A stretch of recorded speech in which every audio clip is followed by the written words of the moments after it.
Chuck Collins is on the line with us, the author of multiple brilliant books. He's an economist with the Institute for Public Accuracy and wealthforcommongood.org, his current website. Chuck, welcome back to the program.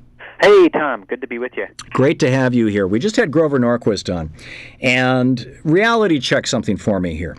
I, to his face, told him that I thought that he was either a witting or unwitting shill for the rich and had no interest in working people. And the reason why is because what I learned when we did our show for a week from Radio Denmark, talking with one of the most conservative of politicians in that country, oddly enough, was that there are two labor markets. There's the labor market for people who work for a living and spend most all of their money, and there's the labor market, the wage market, as it were, for people who are fabulously rich. And for the former, for people who spend all their money, taxes don't matter because that labor market exists in a post-tax take-home pay environment. So somebody's taxes go up 20%, their pay will go up 20% because their take-home pay essentially has to remain the same. And that's why the minimum wage in Denmark is $18 an hour, and here it's whatever it is, because the taxes are so much higher. Whereas for the rich, when taxes go up, their pay goes down, as it were. Do I have that right? I think you do. I mean, there is a sort of clash of these worldviews. I've done a bunch of these cable shows about taxes in the last day. You realize there are people who basically think all investment income should be taxed at zero. Right. That's so. If you make your living, is so virtuous. Yeah, your money comes from investments as opposed to work. Yeah. It should be taxed at zero. The way I refer to that is that people who make their living sitting around the pool on their butt waiting for the dividend check to arrive in the mail right now pay a maximum income tax of 15%. They want to take that to zero. Yeah, we have nuts. The privileged person's tax system and then the everybody else tax system. Right. I think Warren Buffett did a nice job when he just said, look, I pay 17.5% of my whole income in federal taxes, and my secretary pays 30% of my income. And those are the kinds of stories that, our little project Wealth for the Common Good, we probably have about 400 high-income business people. These are, virtuous wealth creators, right, who basically say, hey, look, paying taxes at the Clinton levels or even going back to, the Reagan era isn't going to change what I do.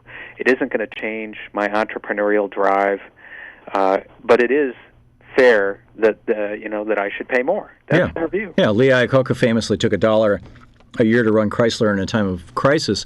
Steve Jobs right now takes $1 a year, period.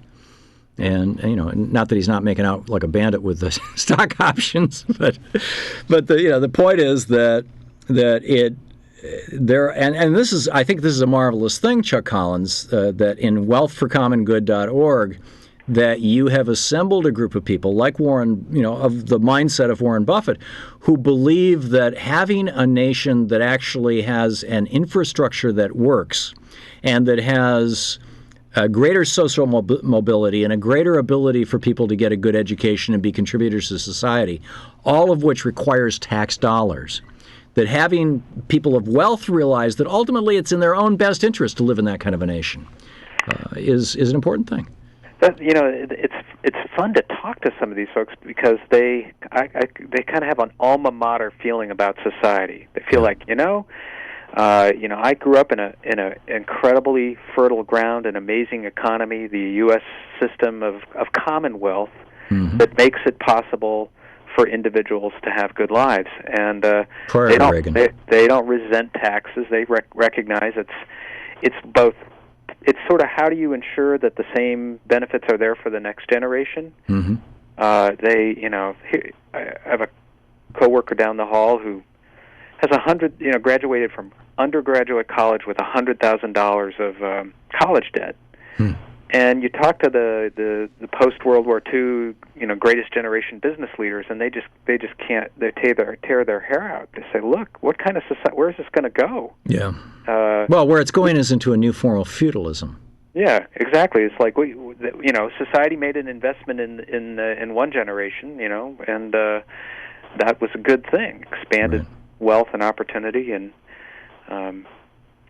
So it's fun, that there's a one of our people is a Portland, Oregon guy from Lasco Shipping Company. He's the former president of Lasco Shipping, Kenneth Lewis. Mm-hmm. Here's a guy who spent 30 years running an international business, and he's saying, it's let these Bush tax cuts for the wealthy, for people like me, expire. Right. It's the right thing to do. They don't get all into this nitpicking about, is my income from capital more virtuous than your income from wages? Right. How is it going? I mean, here we have, frankly, a lot of us believe that when President Obama, we just have a minute left here, we're talking with Chuck Collins, wealthforcommongood.org. A lot of us believe that when Obama was elected that we were going to immediately see the Bush tax cuts rolled back. Not only have they not been, but there's this huge push by the Grover Norquists of the world to extend them, and that sort of thing. Where are we going? Give us a scorecard here. I think it's going to be tough, but I think possible. That at the end, but partly because if Congress doesn't act, which seems to be a good default position, the tax cuts for the wealthy will expire. In what year? At the end of this year. At the end of this year, okay. Yeah, at the end of 2010. The middle-class tax cuts will also expire.